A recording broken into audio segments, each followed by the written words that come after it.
Hi everyone, welcome to Twitter Space. My name is Sonia, the co-founder of the Cosmos series. I have Spurti along with me. So and I'm super duper excited for this Twitter Space. Today we are joined by Roya, the co-founder of the Quicksilver, and I'm excited to hear about her vision, ideas about the project, decentralization, and diversity. So Roya, why don't you introduce yourself? Sure. Thank you so much, Sonia, for the intro, and thank you and Spurti as well for for having me and for everything that you guys are doing. So as you mentioned, I'm a co-founder of Quicksilver, which is a Cosmos SDK zone that will provide liquid staking for the entire Cosmos ecosystem. I'm also co-founder and COO of Ingenuity, which is the development company that is currently building Quicksilver. And as way of presenting myself, I have a background in traditional finance, and very early on in my career, I worked quite briefly in investment banking and portfolio management. That was really shortly lived for a lot of reasons, but primarily because of the overt sexism and bro culture, which ties up nicely to what we'll be discussing today, I guess. Then I started working as a strategy and management consultant, still focusing on finance. And that was really nice because it was really at the intersection of finance and operational excellence and, just how to build and maintain a team or a business or a project and how to deliver high quality products and services. And of course, how to do all of that while creating a good internal culture. So I did that for several years, and it's been extremely formative for me, as you can imagine. And obviously, everything that I learned back then is extremely useful for me today. While I'm the one doing the building, and yeah, so that's been really cool. And I guess before all of that, a long time ago, I went to business school where I studied a bunch of stuff, but focusing primarily on, well, finance and applying mathematics to the field of finance. I also briefly went to engineering school in parallel for a year, and that was a really cool time too. And I mostly studied risk management. So yeah, that's that's me. That's pretty cool. By the way, as a co-founder, what has been the main values that you have been focused on while building your company? Yeah, um, that's a cool question because we have been pouring a lot of thought into that, especially early on as we were, iterating on Quicksilver and how we want, what we want that to look like, and we ended up with, three main values for Ingenuity as a development company. And really, we've been trying to inject those values into Quicksilver as a project and a product. And yeah, so these values are people first, curiosity, and integrity. So the way I see it, we're not just building a team or a product; we're really building a community. So first, we're building a community of people building Quicksilver. It's it's the project's team members, of course, but it's also all the contributors. Very broadly speaking, for example, when we get our white paper reviewed, or when people interact with the posts we made on social media, or when Joe or Vish or myself go into a podcast or Twitter Spaces and have the privilege of interacting with smart and passionate people that challenge us and provide us with valuable feedback. Like that's a sense of community that's very important to us. And the other aspect of it is that we're also building a community of users, right?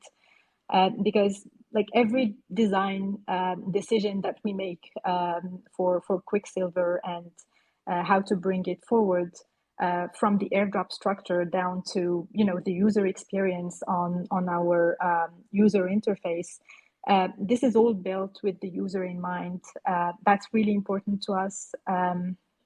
We're building something that we hope will serve the Cosmos community and be owned by the Cosmos community and steered by that community.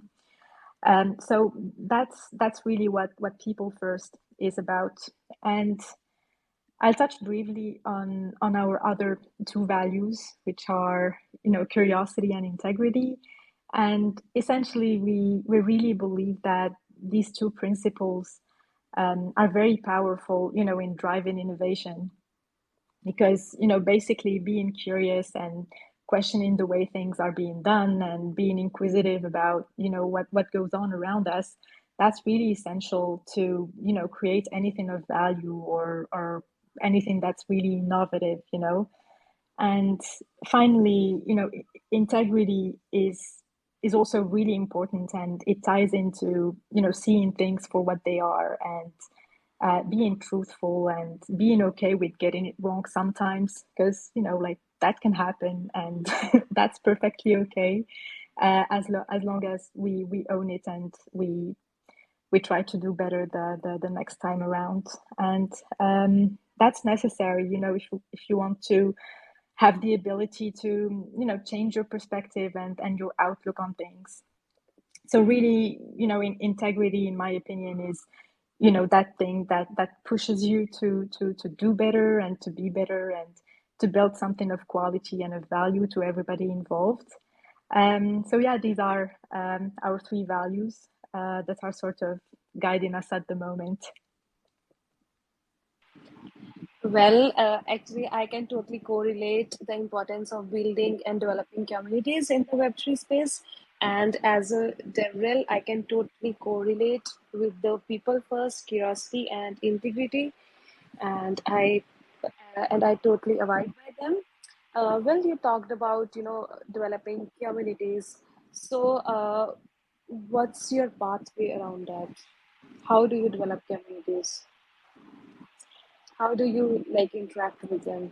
Yeah, I think communities and developing communities is absolutely paramount, not just in Web3 and in work, just generally speaking in life, and even from an evolutionary perspective, almost like building and developing a community is what really gets you far and ahead. And in Web3, it's even more important since this is a fairly new field. And considering the topic today, especially building a network and a community when you're a minority in a space or an industry is super important. And I know that fostering this community, you know, for example, it's one of the reasons that we were able to, for example, recruit relatively easily and build such a great and diverse team that are, very value-driven individuals and that we love working with every day. And we were able to, do that with very tight deadlines because we started developing the project quite recently, and the expectations were high from the start. And yeah, so having that strong sense of community is what helped us in that area, for example. So yeah, like for example, I had met with Valeria a couple months before starting Quicksilver, and she really impressed me with like her passion and her work ethic. So the minute we started looking for someone to help us with marketing, I instantly reached out to her. And yeah, so I don't know what it is specifically that you want to touch on with regards to building communities, but for example, recruitment is one area that stands out to me in that regard. That that we can delve a little bit deeper into it if you want, or we can discuss something else. You tell me. Sure, sure. And as we got to know, like you handle the initial recruitments of the Quicksilver. So while doing that, did you face any kind of challenges to find the relevant talent? I mean, yes and no. we like I do realize that we managed to hire quite seamlessly, especially in the beginning, and that was because we had this network and this web of people that we knew, and we were able to leverage that. So yeah, like on the recruitment side, there are a lot of great teams in the space, that can help with that. There are also a lot of online communities, of talent pools like Women Hack and Women Who Code and such. And within the Cosmos ecosystem as well, like there is such a strong sense of community in this ecosystem, which is truly amazing. And from my perspective at least, it really looks like this is, a great ecosystem to be building a community within, because it looks like it's an overall kind and safe and respectful space to be in and to evolve in. I think I remember reading a comment in your Discord actually a few weeks ago or a few months ago. I can't remember. Someone mentioned that they were listening to a Twitter Spaces where someone called a woman the B word, and the moderator, they didn't let that fly. So it may feel like the bar is literally on the floor sometimes of what qualifies as decent behavior, but this is really a good indicator, of how bad it can be, in some industries sometimes. But really, it was really such a great thing to see within Cosmos. And I guess, on that topic, what you guys are doing, in order to foster that sense of community and to create a safe space for women and for people generally speaking, like that's really important, and very impactful in like moving the needle in the right direction. So yeah, that's really cool. Yeah. Yeah, that's huge. And actually, those guys are here, the Cosmos Space guys. Oh, So a hi. huge shout out to them. Yeah, Yeah, absolutely. Kudos. yeah, a huge shout out to them for fostering these communities and protecting us. Well, as a follow up question, do you think that the space has grown enough that you can hire the experts directly? Or is it more of let's hire the smart people and figure it out together situation? Yeah, it's really a good question, because sometimes it kind of feel like a chicken or egg situation with that one. I really think it's a little bit of both. So, the talent pool for tech companies and for Web3 companies is very big and way more diverse than we would think initially. But I'm also aware that that might just be my personal perspective, because it's something that I really care about and that I'm, involved with such communities and groups, whether in real life or on social media. But the other thing is also that, from my perspective, expertise is really something that can be acquired relatively easily if you're motivated and hardworking enough. So when you consider Quicksilver, for example, like none of the people that we hired had any significant crypto or Cosmos experience, apart from a very genuine interest in the space and a huge eagerness to learn more and to contribute to something this early stage and that could potentially be of impact and of meaning. And I think that from that perspective, from the perspective of diversity hiring, we also need to be intentional about that sort of things and accept that, by bringing more people into the space that weren't really native to this industry, this also means that we will need to invest a significant amount of time and resources to help them ramp up. But in my opinion, it's always way easier to help someone understand, blockchain technology than it is helping them become more ambitious or smart or hardworking. So, like for example, if you consider an engineer, like as long as someone is good on a technical level, has good reasoning skills, is collaborative and can work well with others, and has a genuine interest in crypto and blockchain, not necessarily expertise, just a decent level of interest. Honestly, from my perspective, that's all I need really. Like the rest can be acquired.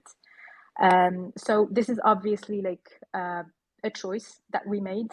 Perhaps it's the right one, perhaps it's not. But I suppose there are pros and cons to both. Yeah. So, do you think like hiring people with less experience could make our products more vulnerable? Make our products what? Sorry. More vulnerable.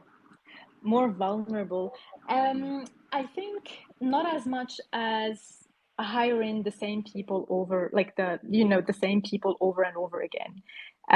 Because with that come a lot of biases, and that's okay. Like we often give biases a very negative connotation, but I don't think that's necessary.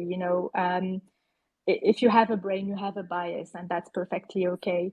However, if you know people that look the same, that think the same, that came from the same background, if these people are the same people that stay together and build together products, then these products will perhaps necessarily have some blind spots, right? And whereas with more diverse teams, then you have different perspectives, different approaches to problem solving, and there are just statistically speaking, you there are less opportunities for the team to have blind spots. And when you consider that from a development perspective, it gets even more important, because I think we can all remember like the artificial intelligence that kept mixing up black people's faces, right? So this sort of epic fails, in the development of products, can be avoided by bringing on more diverse teams. So yeah, as I said, expertise can be built up over time. And of course, like someone that is just onboarding into the company and still ramping up to a lot of stuff, like they won't be expected to build anything from day one. Obviously, there's some time that they need to take in order to onboard and get more proficient, and of course they will get the mentorship and the help from the other more experienced team members. It's really a collaborative effort, but in my opinion, like the risk from a product perspective and a development perspective, the risk from teams that think the same and see the world in the same way, and look the same and work in the same way, like that risk is way more impactful than people that need to ramp up for a couple months before being able to contribute to a project in an impactful way. But again, that's just my opinion. Yeah, and as you talked about diversity, do you mind giving us some numbers about the Quicksilver? And also, as Quicksilver is growing continuously, how do you plan to scale the diversity? Sure, sure. Yeah, so right now we are a team of 6 people, and so far we are 3 men and 3 women. I, I do appreciate, and I am aware that a large part of it also ties to luck and chance, and having been able to meet the right people in the right at the right time. And with regard to your other question um, about scaling with diversity in mind, so like first of all, that's a great question, and that's a great consideration to have in mind. And actually, like what's interesting about it is that it kind of ties into two things, right? So first, there's there's hiring a diverse team, okay, and then there's scaling up as a company. So this is funny actually. Many years ago, I read this great book. It's called Brotopia. Maybe you've read it as well. Um, in any case, like if you haven't, I really really recommend it. It's really it's a great read. And essentially, the writer Emily Chang, which is like this senior journalist at Bloomberg, um, she essentially built this very very compelling essay about everything that kind of led up to where we are today in the tech industry and why it can be so toxic for women and other, racial, religious, or sexual minorities. And one of the key learnings that I took with me from that book is that any diversity issue scales with the company. So everything having to do with diversity needs to be a priority for companies like very early on. Like we really can't afford to go, oh, let's just focus on the product for a couple of years. Then we'll address the fact that our team is predominantly male, and we can't retain any women, for and then address that later on. Unfortunately, it's not something that we can afford to do. Like, um, I mean, firstly, because the bigger you get, the harder it is going to be to solve that. Which makes total sense because I don't know about you ladies, but I really don't want to be the only woman working in a team of 86 dudes, right? So that it makes total sense from that perspective. And also the other thing is that when you scale in such a way, your like the company culture is also going to reflect that and be quite kind of unwelcoming to any different people that will be joining later on. So even if you do end up hiring minorities, you won't retain them for very long, and for good reason. So there are really kind of two sides to this. There's building a diverse team, and there's also understanding that when you do that, you also have a responsibility to kind of foster a place where they can work safely, where they can, be safe, both physically and emotionally, and to make their professional development and their career advancement a priority. And that other side is inclusivity. And from my perspective, like one really cannot go without the other, because if that's the case, like we're just kind of taking marginalized people and tokenizing them, and that's just even worse than not hiring them at all. And yeah, just by the way, I really appreciate that it's very easy to come on the Twitter Spaces and talk about the theory, right? and and I know that doing all of this can require a big investment from companies, and I'm really not being in this attitude of giving out lessons or anything like that.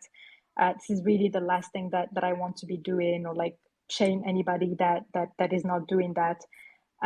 But all I'm saying is that we need to at least be intentional about this sort of things. And yeah, I really really hope that at Quicksilver we are being intentional. I mean, we are by no means perfect, and I hope that we withstand the test of time. But this is something that we are intentional about, and that is really important to us. That's all. Thanks, Roya, for coming to this Twitter space and being so much transparent about hiring, diversity, and everything. Also, now we talked about diversity. So, beyond gender, what are the other factors that we should focus on while hiring the diverse people? Yeah, it's really a tricky question. And there's also the fact that it's really weird, right? Because you do want to hire diverse people, but you also don't want to make it about diversity alone, because otherwise it's kind of insulting, right? Um, and I really think that we just like we need to be aware of certain barriers that are systemic, and that are very high, and that kind of prevent some social and demographic groups from entering certain spaces. And we're talking a lot about women today. I mean, at least up until now, because that's what we are, and that's from that's where our perspective comes from. But of course, like, diversity is very wide. Like, you have obviously religious diversity, racial diversity, you have sexual diversity. You also have, I'm sorry, I don't have this term in English, but essentially, people that are in a situation of being physically disabled, or having some sort of invisible challenges that come with some illnesses like anxiety and depression and bipolar disorder and that sort of things. um like, really, diversity is so huge, and there are also other factors that tie into that, like, demographic factors, like, do you come from a working class family, or do you come from a background that is financially and culturally privileged, that allowed you to have access to some things that other people could not afford. um, that also ties into it. um, so the idea here is, and of course, there's only so much we can do as companies, because these issues, like, really need to be addressed at the root, like, very early on, with decent public school systems, where everybody can access high quality education without having to pay for shit ton of money to to access high quality education, or access nice after school activities that are going to help them develop skills and such things. So, like, this is a huge social problem that starts very early on in life. um, and that needs to be addressed at schools, that needs to be addressed at universities. And yeah, so actually, like, the bad thing kind of about this is that us as companies, we are kind of at the end of it, because it starts in schools, universities, etc. And we end up, at the end of the road, um, trying to advance, um, uh, this to advance, diverse people and diverse teams, but with a very kind of small pool to choose from, right? So in any case, like, I think I'm kind of rambling here, but I think that companies need to be aware of these systemic barriers and go the extra mile in sourcing these people. And there are a lot of recruiters that kind of specialize in that. There are a lot of community groups and online recruitment groups that can help us do that as well.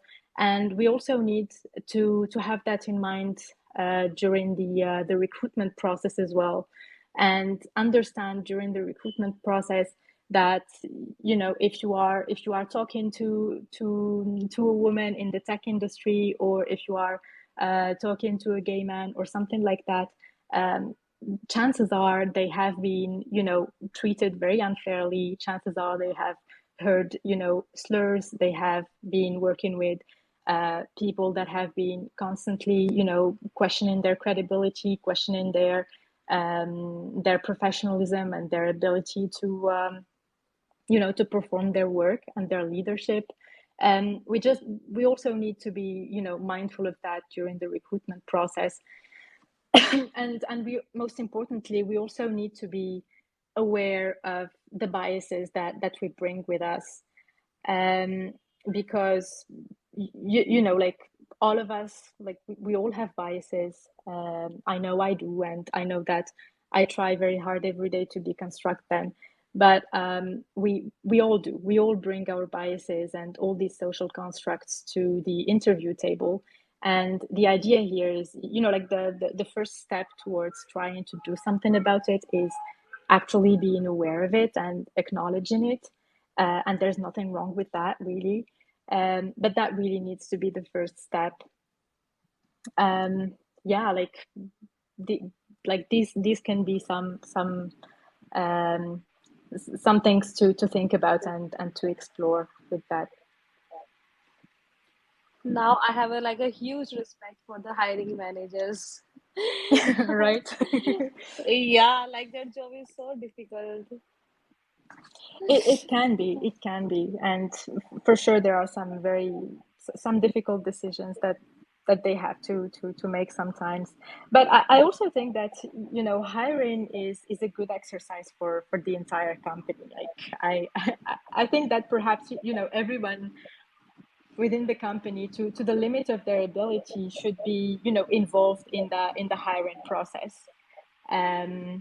Because one of the issues um sometimes, I mean, with the hiring process is that, and that's fairly normal, because people have a tendency to hire people that look and think like them, which is totally fine. I really think that it's the most natural thing to be doing, really. But if it's always like a few key people within an organization that do that, and most importantly, if those people look the same and think the same and come from the same background, then this misrepresentation will have like more chances of to keep going, because they will keep hiring people that appeal to them, which is fine.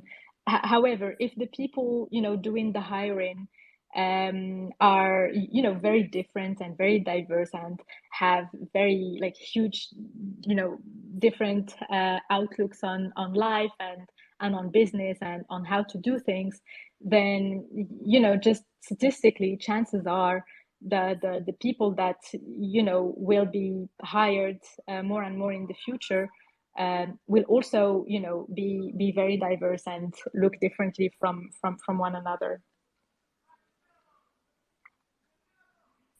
Yeah, and yeah, thank you so much like for sharing your insights about diversity and hiring, My and pleasure. kudos to Quicksilver, for doing an amazing job. And Thank now I'm you. really interested to know about Quicksilver product. So Sure. Roya, why don't you share like what's the vision for the future of Quicksilver and what do you expect in coming years? Sure. So I guess first of all, maybe I can say a few words about Quicksilver, because I don't know how familiarized our audience is with the product today. So essentially, Quicksilver is a Cosmos SDK zone that will be providing liquid staking for the entire Cosmos ecosystem. And the way it works is that users will be issued a voucher. It's going to be called Q asset. So if it's an atom, it's a Q atom. If it's an Osmo, it's a Q Osmo, and so on and so forth. So users are going to be issued this Q asset, and essentially that Q asset represents their native staked asset, and the Q asset can then be used in DeFi. And the cool thing about Quicksilver is that it can basically scale to any IBC connected chain, and users participating in the protocol will be able to stake with any validator they choose, and they will also be able to retain their voting rights through what we are calling a governance by proxy model that we are currently working on. So essentially, that's really Quicksilver in a nutshell. And yeah, like we're really excited to be building in the cosmos, and we absolutely feel privileged, to be part of this ecosystem and to hopefully be able to contribute to it in a positive way. Like that's really what drives us. And sorry, and our vision is for Quicksilver to truly enable cosmonauts to be able to make the most of their staked assets, obviously without putting decentralization into any sort of risks, and without putting network security into jeopardy. And obviously, community discussions and governance participations are super important to us, as they are to the Cosmos ecosystem, as we always see, over and over again. So we are really trying to build a product that will make that easier for users as well. That's pretty cool. And can you specify some of the reasons why did you choose Cosmos for building the product? Sure. Yeah. So I guess first of all, Cosmos represented a great market opportunity, because like the IBC ecosystem is a huge POS ecosystem, and it's been really growing in an insane way recently, and we really think that this is truly just the beginning. So there was this huge untapped potential, both for builders, because that creates opportunities for them to innovate and to try to experiment and create really cool stuff. And it's obviously also a great opportunity and for users as well, and it will be full of potential for them as well. Now, the other reason why we chose Cosmos had to do with staking in Cosmos. So the maximum amount that can be slashed in case of validator misbehavior in Cosmos is 5%, and that's the maximum. So what this means is that essentially the remaining 95% of staked capital is just sitting there. It's totally liquid, and it's not being used. So there was an opportunity there to create a product that will allow users to both secure the network, but also at the same time unlock the potential of that capital. So essentially, that was a huge unutilized capital, which is great from a liquid staking perspective. So there's also that. Um, Now, finally, the other main thing that draw us to Cosmos is IBC technology, which is really the stepping stone to Quicksilver as a product, in my opinion. Because the state of IBC technology in Cosmos today, with the interchain accounts and the liquidity staking module, for example, like that would allow for the creation of like a very scalable product, um, and a product that will be able to provide users with a user experience that's very smooth, and a product that's kind of free from the usual kind of constraints and burdens that usually come with liquid staking. So building Quicksilver on Cosmos really made sense to us um, for all these reasons, essentially. That's cool. And yeah, IBC is the heart of Cosmos ecosystem. Yeah. So yeah, and talking about Quicksilver, how have you focused on enhancing the decentralization?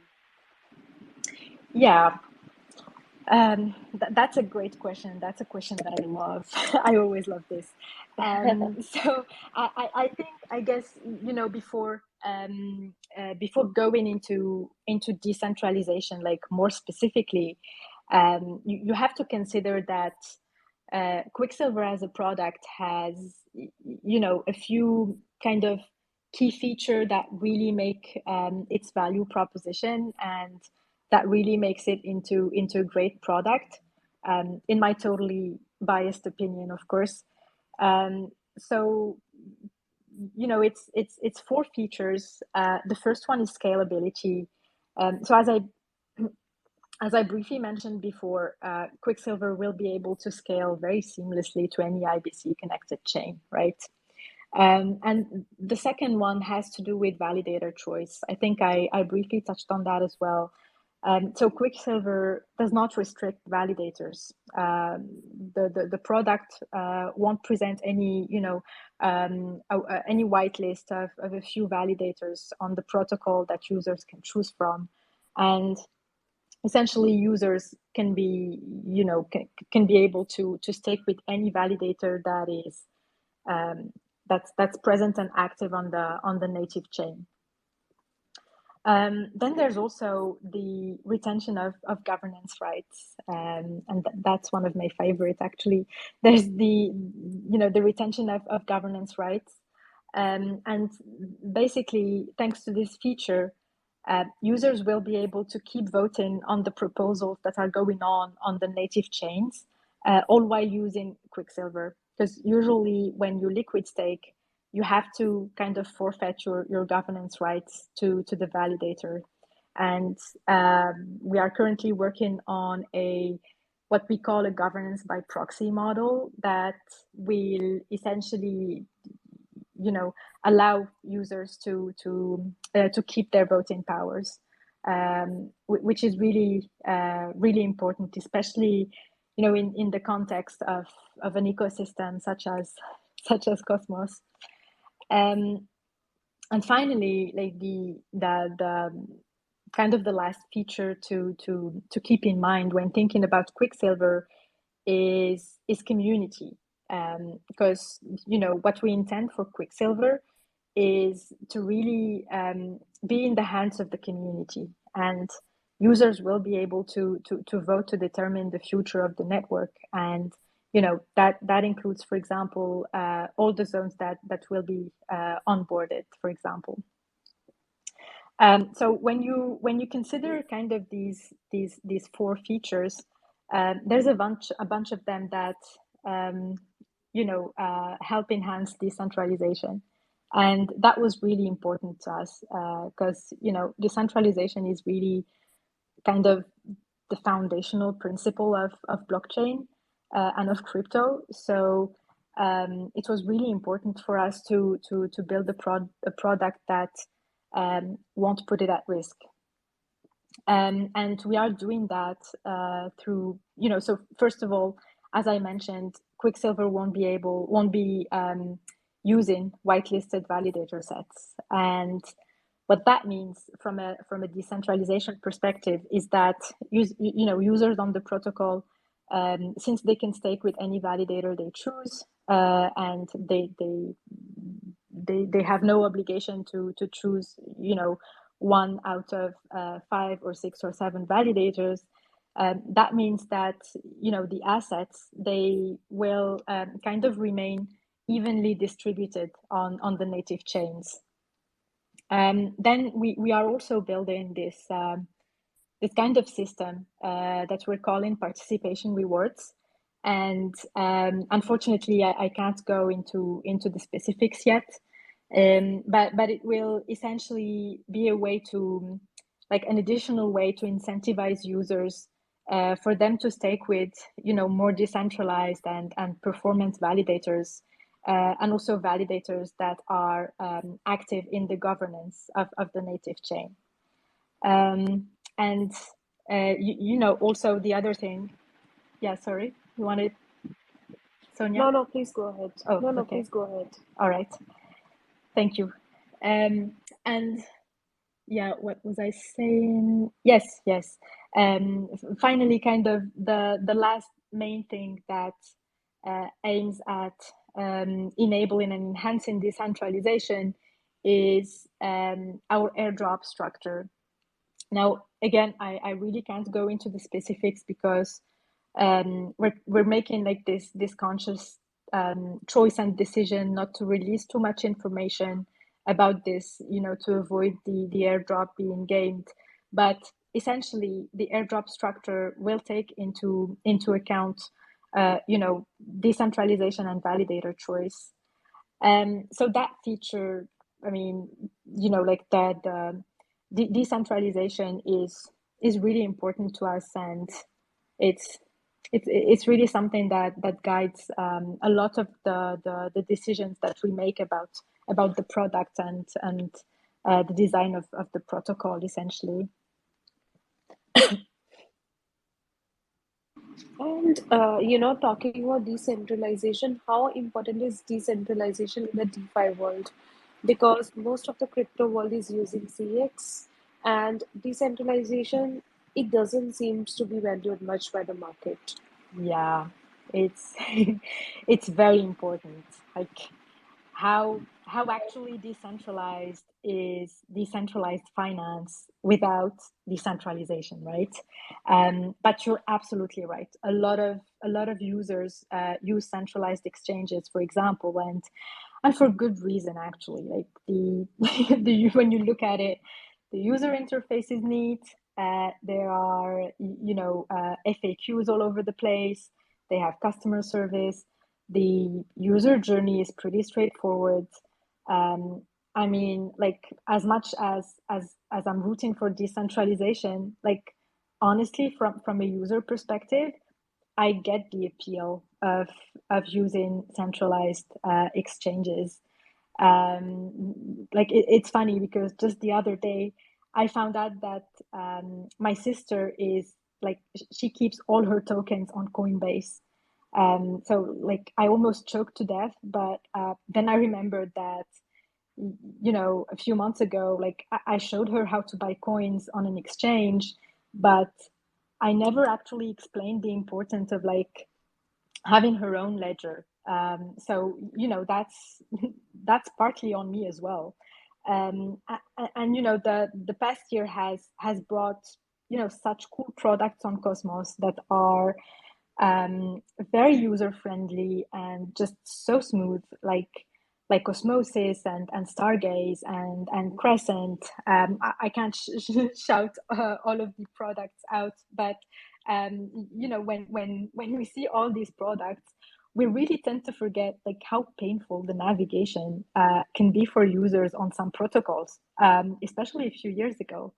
So, like, I totally get the appeal of, one-stop shops where you can buy tokens, you can directly stake them, and so on and so forth, and where you can easily navigate, even when you've only discovered crypto 2 days ago. So, I think that, and obviously this is just my personal opinion, because I'm also fairly new to the space. I think that, like, not catering to the needs of users that are not necessarily crypto native or crypto friendly or tech friendly, like, that can potentially be another form of gatekeeping, right? And so, yeah, I guess, like, the bottom line is, I guess, we need to build DeFi protocols that are more user centric. But, the good news is we're seeing more and more of those, especially on Cosmos. So, I'm really hopeful for the future.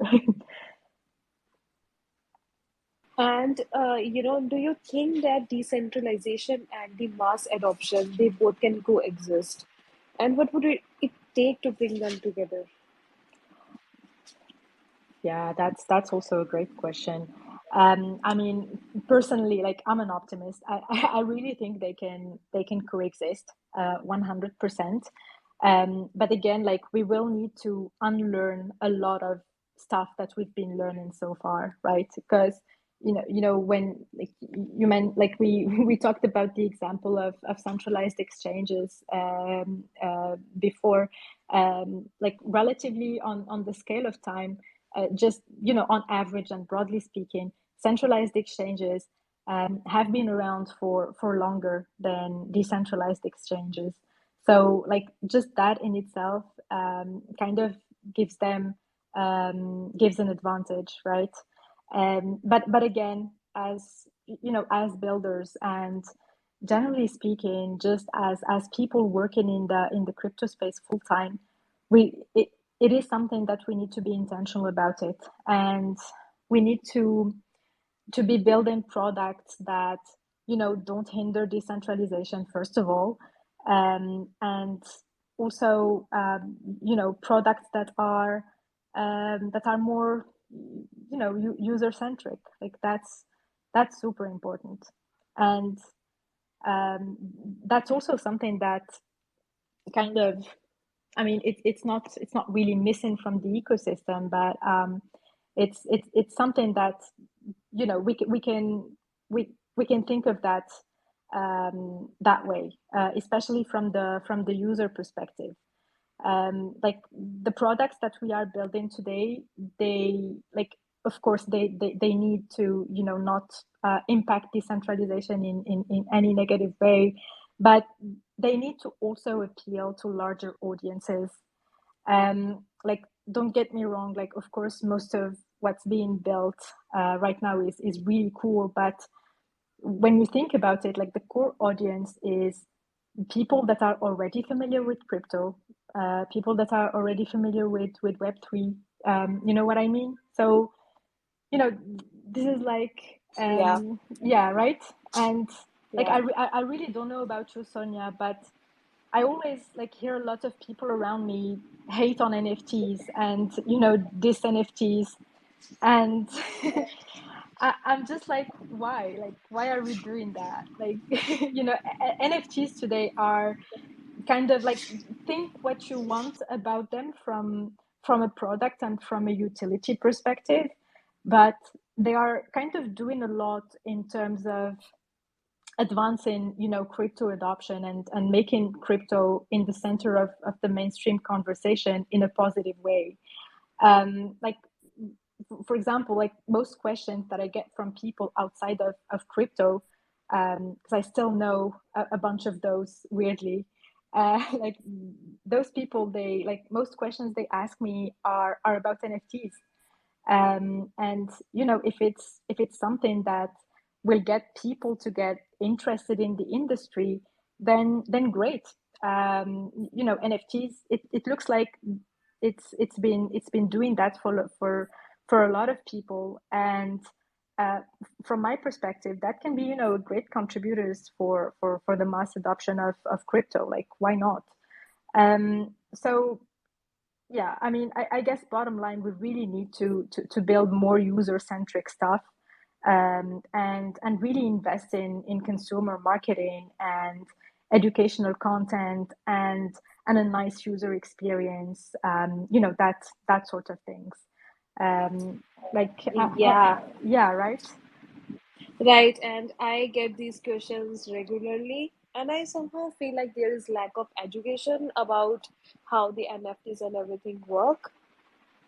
Yeah, So, yeah, yeah, I mean, absolutely, absolutely, and we should really invest more into that. Um, I mean, for example, I know that that's a concern for us at Quicksilver, for example, in the way that we do, marketing and content creation. And like, I'm having this conversation all the time with Valeria, and it's always great to have her outlook on things. But essentially, the way we approach it is that, each piece of content that goes out, um, it needs to be as standalone as possible, and people should be able to just read that tweet or that thread of tweets, or that article, be able to read it and like kind of at least understand 80% of what's going on, because otherwise that's also kind of a sort of gatekeeping, you know what I mean? If you need yeah. almost a master's degree to understand an article, then Hmm. it's hard to keep going. Like, it's easy to just throw in the towel. And yeah, so educational content is super important, and of course user experience. I know that I've been allocating like a lot of time working on that in the past few weeks. and it's really something that is super important to us at Quicksilver, and we're really trying to, build a really nice and neat customer journey on the platform. So yeah. Yeah, and as a DevRel, my job is also around the same area to educate people, and it's sometimes hard to communicate, but we are also sort of still trying to Yeah. make it more accessible, and that's why one of the reason the Cosmos Ladies, this was an initiative that we started out. Yeah, absolutely. I mean, all we can do is try, it's, Yeah, yeah, like try, do our best, and we might not see the results, right away. But I'm really hoping that, in the long run, it will make a mhm, difference.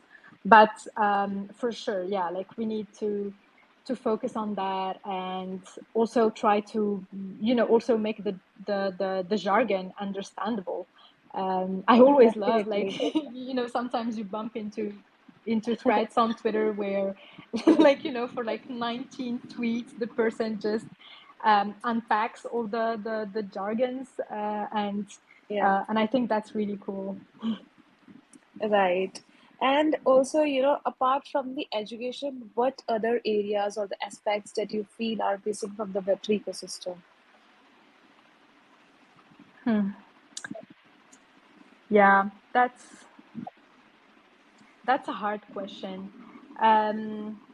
Because, yeah, like I'm only speaking from my perspective here, and I know that, yeah, like this is something that it has been missing a lot, and it has made, like, personally my ramp up kind of kind of steep, and I reckon it has been the same for other people as well. On the topic of, education within the space, we I think we also lack um, a sense of community, in the sense of, like, mentorship, again, being intentional about transmitting knowledge to other people, to people that are new in the space. I know that, for example, Preeti Kaziredi, she has been doing these boot camps, and these educational sessions on Ethereum, that are really great for developers, and that have, helped a lot of developers get a foot in the space.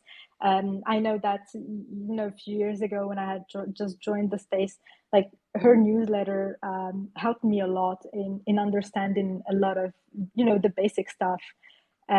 So yeah, I think we really need to focus on that. But the good thing is that, more and more I've been seeing a lot of cool initiatives, like this, which really makes me happy. And overall, I'm really quite hopeful about the future of the ecosystem.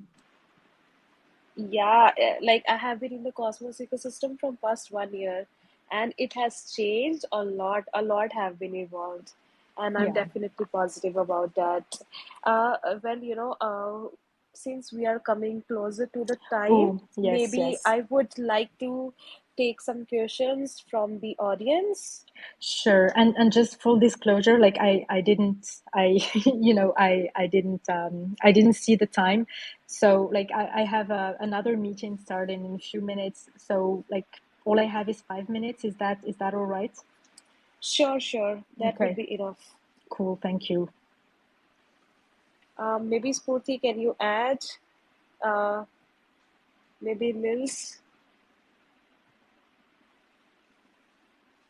In any case, like, we are present. I mean, me personally, and also the rest of the team, and Quicksilver, we are present on, like, most of the main, social media platform.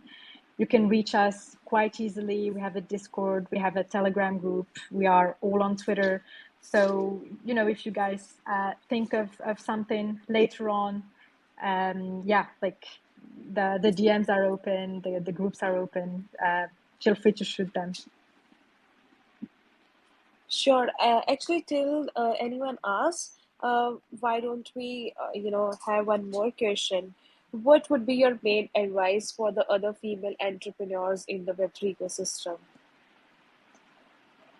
Um, yeah, I mean, I really don't know how insightful I can be given that, I've only been an entrepreneur for the past 6 months, but I guess, believe that you are legitimate and that your contributions matter and that what you are doing is important and like try not to doubt that as much as possible. I mean, obviously, a healthy dose of of self criticism is good, but try not to doubt that that you have things to say and to contribute to. And I guess also the other thing, and this kind of ties up nicely into what we've been discussing earlier in the space, build a network and a community that that you trust and that has your back and that you can talk to, and most importantly, like keep the door open for other minorities and other women to be able to come to the space, onboard easily, and be in a safe environment.